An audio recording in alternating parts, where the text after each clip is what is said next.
And now, live from the studios of Freedom's Phoenix, Ernest Hancock. Love ain't the same on the south side of town. You could look, but you ain't gonna find it around. It's the same old story, same old song and dance, my friend. It's the same old story, same old story, same old song and dance. Yeah, it's the same.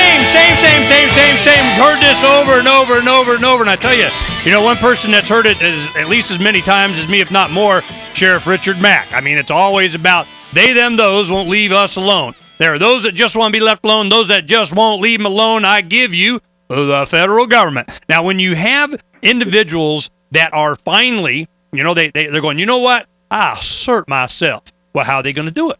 They're going to assert it with an AR-15, or are they going to assert it with through their representatives? And oh my goodness, sometimes you might have a representative that says, I shall assert your rights for you, defend them. I'm going to take my oath of office seriously, and we're going to do this thing. We're going to go up against the big bad guys.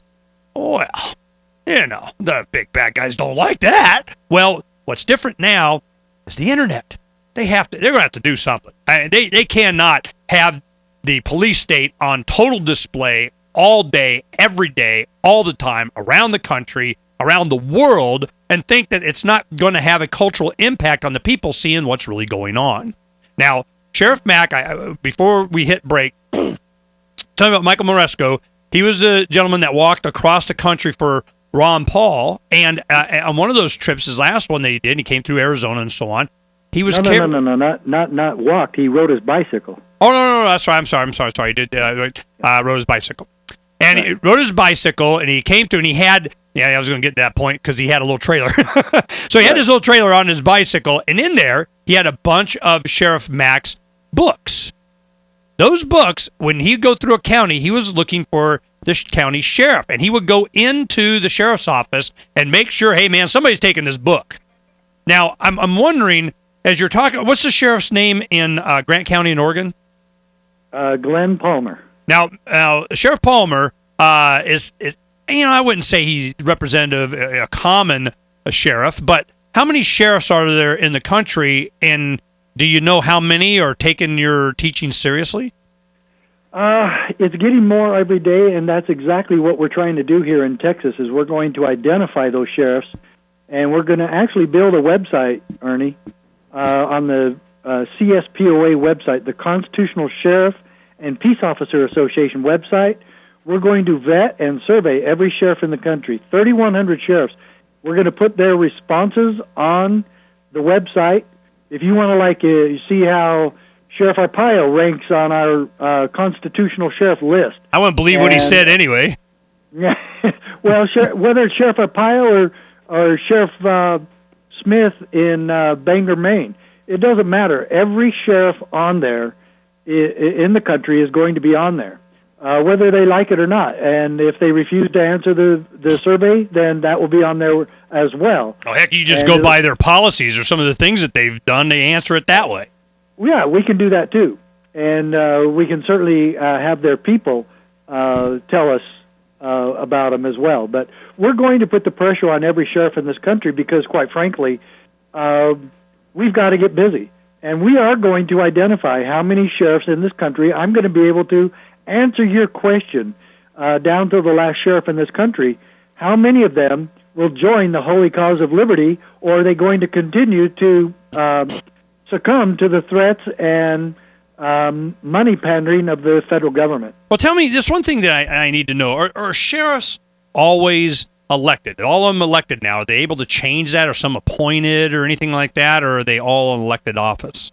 They certainly have diminished the role of the sheriff in the East, like Massachusetts. Connecticut voted the position out. The legislature voted the position out of the state. So there's no more sheriffs in Connecticut. And there's a movement in the East. Pennsylvania has tried to diminish the role and power of the sheriff.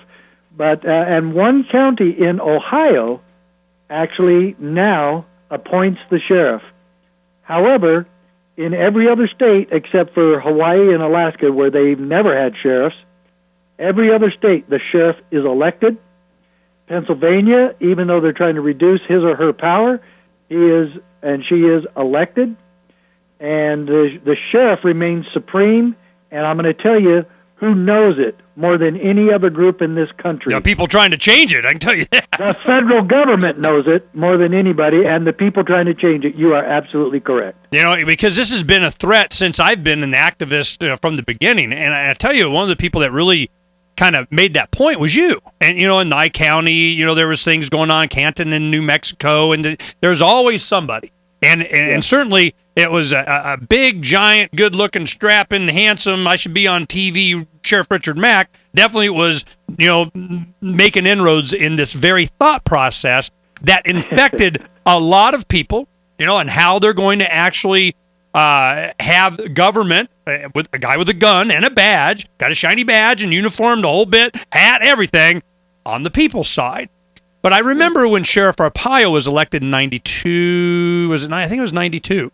It was 92, you are correct. And when he was elected, I remember at the beginning, man, he was calling me constantly because, they wanted that independent third-party thing, and they just kind of thought that I, whatever. So Sheriff Arpaio, I've known for a long time, and I remember him being exposed to this concept of the power of the sheriff that he got from you and a lot of the people that took your teaching seriously. So what does Sheriff Arpaio do? He's like, yeah, I'm in charge, man. I can do whatever I want. And, man, he does. And I'm telling you, it's a lot better to see when it comes from a mandate from the people and they have somebody doing it for them. Now, a lot of people would argue that Arpaio is doing what the people want on, fill in the blank. But I can see that the sheriff is going to be an effective gun, have gun will travel for the people right up until the federal government really starts to feel the threat. And they are not going to be happy with this. And they're already starting to push back in the manner that you're saying.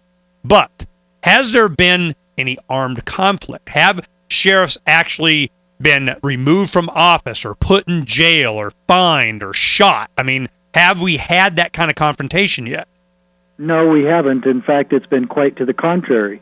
Where the sheriffs have stood, the federal government has backed off, including Sheriff Dart in Chicago, in Cook County. He, over a year ago, he refused to serve papers and foreclose on homes and kick people out of their homes.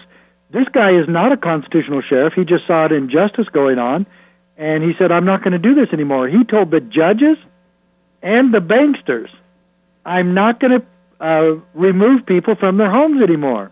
You haven't been doing your homework. It isn't right. It's immoral. And if you guys want to do this, then get your paperwork and your ducks in a row, but don't ask me to be your little puppet and your little red coat soldier, because I'm not going to do it anymore. And so what happened to Sheriff Dart? He was reelected in a landslide.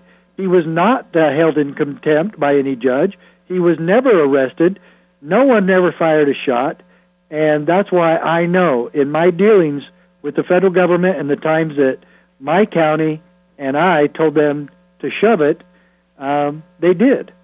And I know if the sheriffs unite in this, now get me on this, if the sheriffs will unite in this effort nationwide, and especially within their state associations, there is nothing the federal government can do about it. And that's the rub, though, man. You got to get them to unite in support of freedom and stuff like that, man. A lot of these guys aren't there because of that.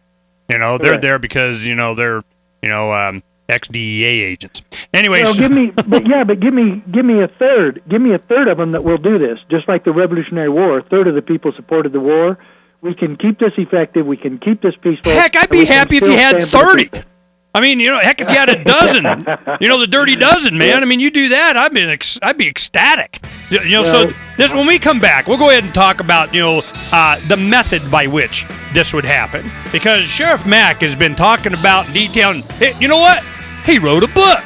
And we'll talk about his book when we come back, too, because I want to make sure that you have the opportunity to take this information and give it to your sheriff and say, how come you're not doing this? Whose side are you on? We'll be right back on Declare Your Independence in just a little bit.